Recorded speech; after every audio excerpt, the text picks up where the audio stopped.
It is certainly one of the world's most popular religions, but many Americans are very unfamiliar with the faith and the tightly knit Sikh community in the United States. Let's bring in Eric Maripodi. He's co-editor of CNN's very popular Belief blog.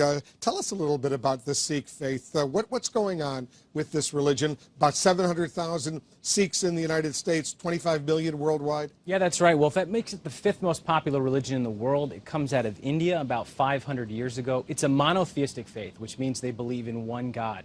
Real important stressors in the faith are on equality and on service. Some of the key tenets is meditation on God, honest living and hard work, and of course service to the community, which we saw those women who were in that temple in Wisconsin. They were getting ready for a big community meal, which is a big part of the faith. And anyone can come and get a delicious meal in the process at their services at these temples across the country. And around the world. As long as you're dressed modestly and you're ready to eat a vegetarian meal, you're more than welcome to come. And there's been a big stress from the Sikh community here in the United States that their temples are going to be open on Sunday, and they want everyone to come and participate in their services and in those community meals with them. We've done some checking, and a lot of people have. Since 9/11, there have been a lot of attacks against the Sikh community and their temples across the country. What's going on here?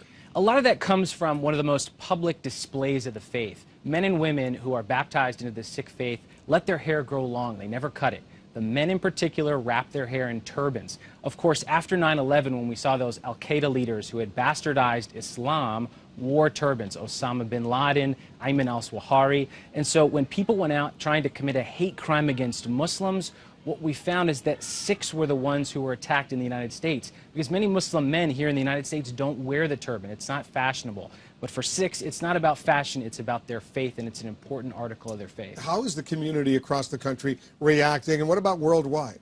Worldwide, we're hearing a huge outpouring from the entire faith community of support and solidarity. And like we said, look on this weekend, this Sunday, lots of faith communities, particularly Sikhs, are going to be opening their doors and saying, come in, share the meal with us, learn a little bit about us, get to know us. And they're a big part of the American fabric here, even though there's only about 700,000 here in the States. Are they intensifying security at their temples? We've seen some intensified security in places like New York, but Dan Simon was reporting earlier, look, out on the Bay, in Silicon Valley where he was, they're not even locking the doors at that temple because it's a big part of who they are. They're open to everyone. I've always pronounced the Sikh faith Sikh. Others say Sikh. What is the correct way of pronunciating this religion? Because in Europe it's one way, in India it's another way, here in the United States a third way. Sure. The word comes from India. It means Sikh. It means disciple or student. Sikhs here in the United States have told me they prefer Sikh. Of course, Sikh is also acceptable as well. Yeah, okay. Eric, thanks very much. Eric is the co-editor of CNN's Belief blog. Thanks very much. Much more on this story, by the way, coming up later. I'll speak with the mayor of this community that lost these individuals. He'll be joining us live. We'll get the latest.